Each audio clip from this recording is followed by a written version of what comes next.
Hey everybody, Todd Caponi here. And as you probably know, my side nerdery is the history of sales. As I always joke, when cool people are doing cool things on the weekends, you probably find me curled up with a early 1900s, late 1800s book on sales or sales leadership. And a lot of what I find I post daily at Sales Historian on both Twitter and Instagram. And as of today, we are at 700 unique posts of quotes and comics and pictures from sales histories past. Well, with the Sales History podcast, I've gotten to the point where I've done 31 episodes and I've covered just about every topic known to humankind and the profession.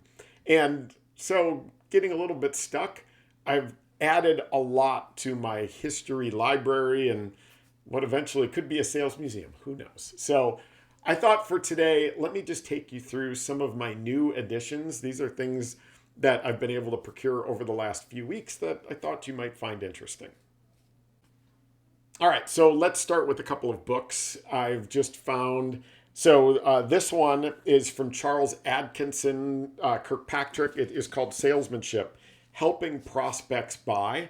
And this one is copyright from 1956. It is a book that is chock full of charts and graphs and pictures and all kinds of coolness.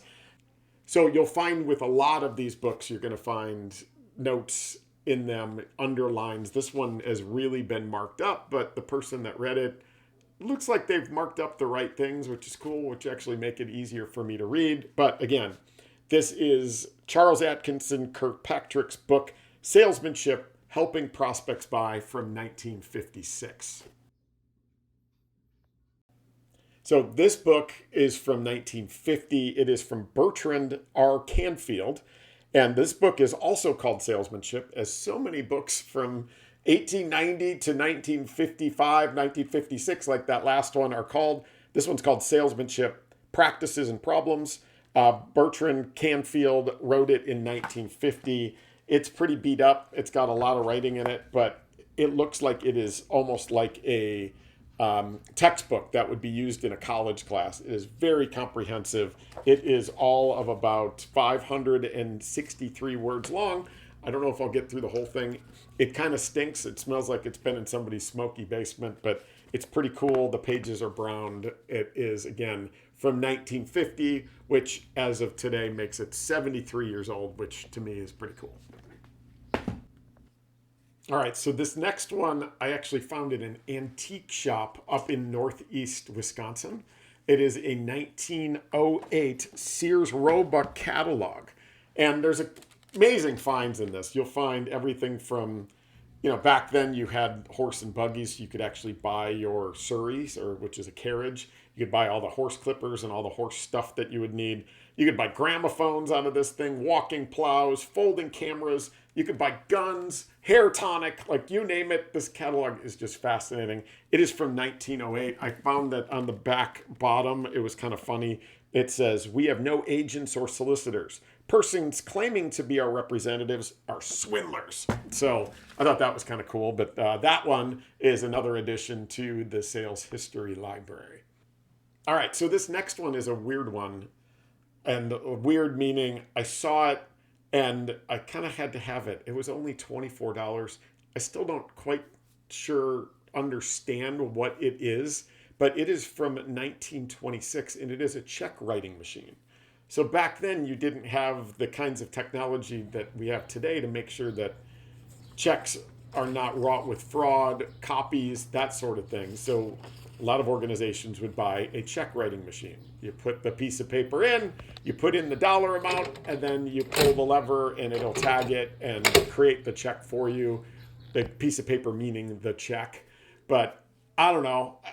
It's got nothing to do with sales. I just thought it was a cool little piece of machinery. I had to have it. And it is now an addition to the library as well. All right, let's keep going. Next is the 8-book collection of a series called Practical Salesmanship.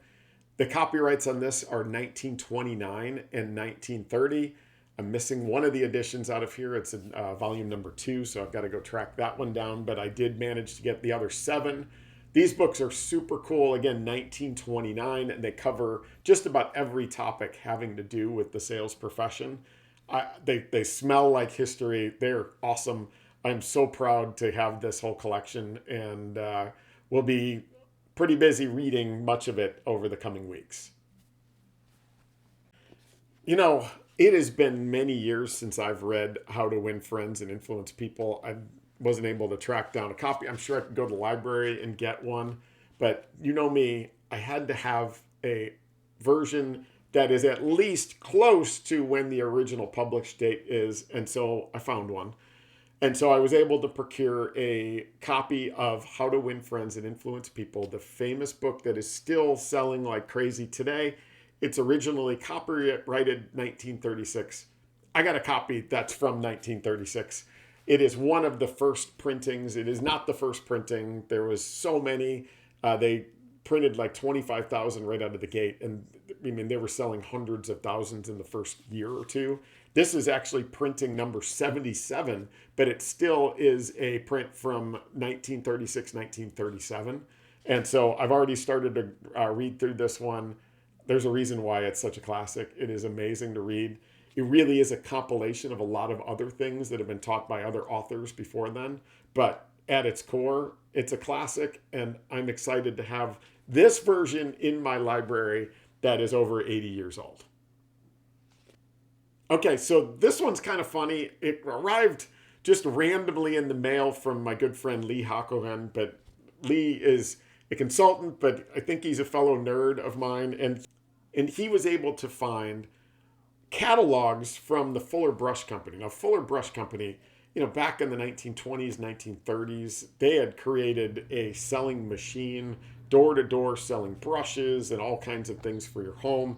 He managed to find a Fuller Brush catalog that's got the Fuller Brush man on the cover, and that this is dated in the 1930s. Also, along with it was a little brochure, and then the funny part is he also got me this letter opener that's got a, kind of a shape of the Fuller Brush man on it. I think that's pretty cool. This one will be sitting on my desk, and then the catalog and the brochure will be going along with my little collection that I have here. So thank you, Lee. That's super cool. Okay, so as you know, I've talked a lot about this woman, Lucinda W. Prince. In my studies, I find that she is truly the pioneer for women in sales, in that back in the early 1900s, she created an advocacy group for women in sales, not because there was inequality, which there was, but also because the main inequality was coming from the opportunities that women had to learn the art and science of salesmanship. So she created a school and went out and sold it to companies to send their women sales professionals to her. And when they were not quite sold, she actually challenged them and said, hey, teach me your products.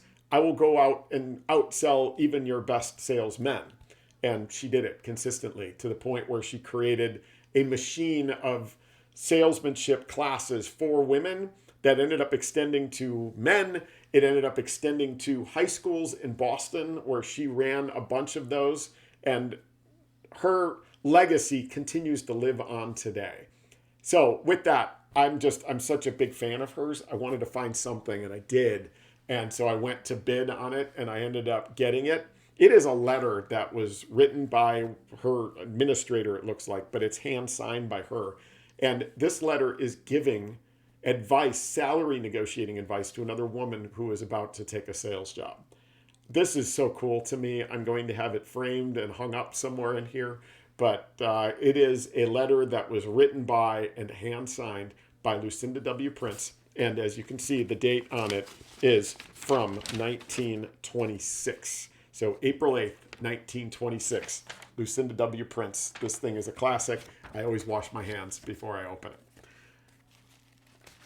So those are the recent adds to the Todd Caponi Sales History Museum. If there's things that you see out there that are available that you think are cool and you want to give me a heads up about them, I'm always looking to add. I don't spend gobs of money on it, but I do find that building this collection, putting it all in one place, maybe some point it will serve to be a real value to somebody somewhere. So Hope you enjoyed this. And again, if you haven't caught up on the Sales History podcast, go check it out.